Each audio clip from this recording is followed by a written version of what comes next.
Złotolitka! Biegła od bramy, powiewając wyzwolonymi spod chusty włosami, potykając się, krzycząc.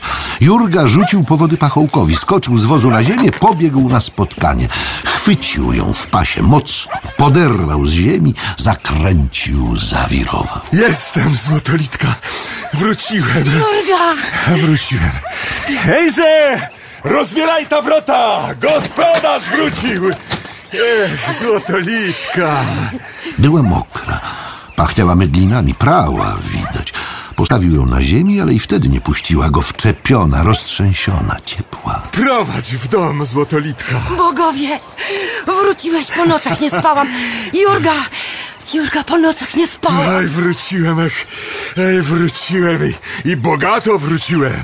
Ach, Złotolitka, widzisz włosy? Hej!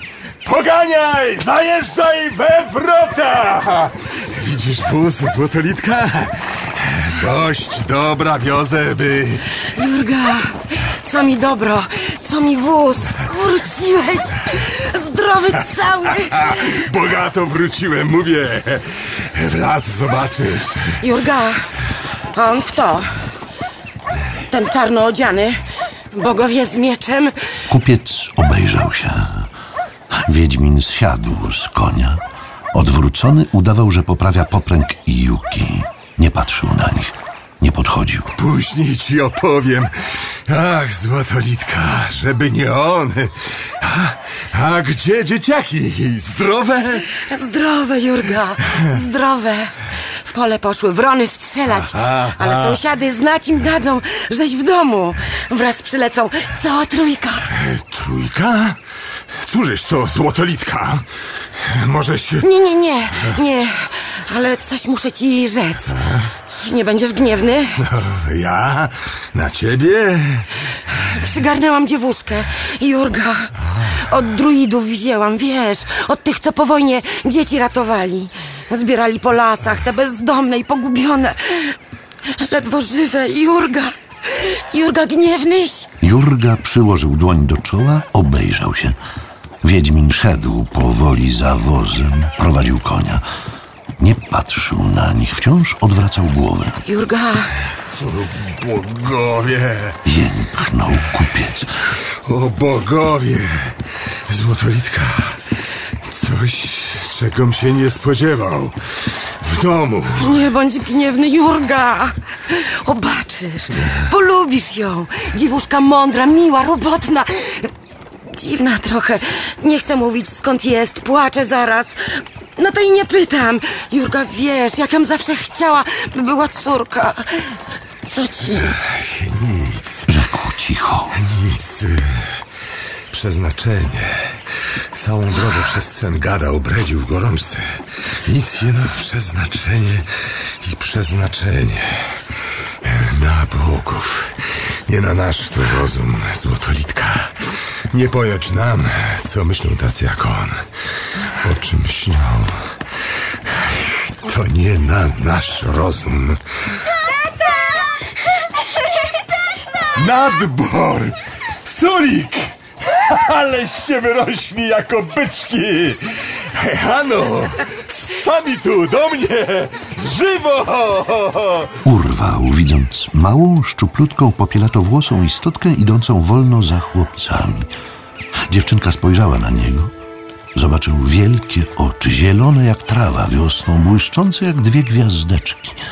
Zobaczył, jak dziewczynka podrywa się nagle, jak biegnie, jak usłyszał, jak krzyczy cienko i przenikliwie. Geralt! Wiedźmin odwrócił się od konia błyskawicznym, zwinnym ruchem i pobiegł na spotkanie.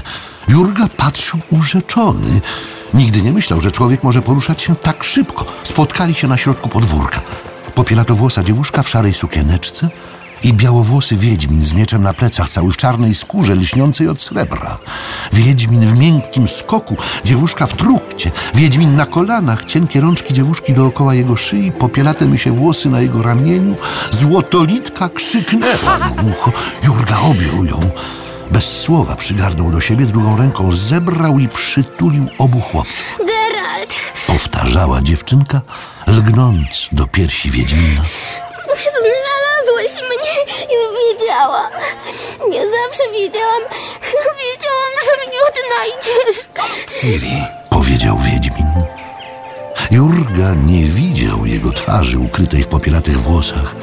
Widział ręce w czarnych rękawicach ściskające plecy i ramiona dziewczynki. Znalazłeś mnie. Geralt. Cały czas czekałam. Tak okropnie długo. Będziemy już razem, prawda?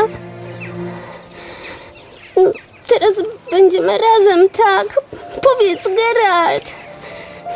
Na zawsze. Powiedz. na zawsze, Ciri. Tak jak mówili. Geralt, tak jak mówili. Jestem twoim przeznaczeniem. Powiedz. Jestem twoim przeznaczeniem. Jurga zobaczył oczy Wiedźmina i zdziwił się bardzo. Słyszał cichy płacz Złotolitki, czuł drganie jej ramion, patrzył na Wiedźmina i czekał cały spięty na jego odpowiedź. Wiedział, że nie zrozumie tej odpowiedzi, ale czekał na nią i doczekał się. Jesteś czymś więcej, Ciri. Czymś więcej.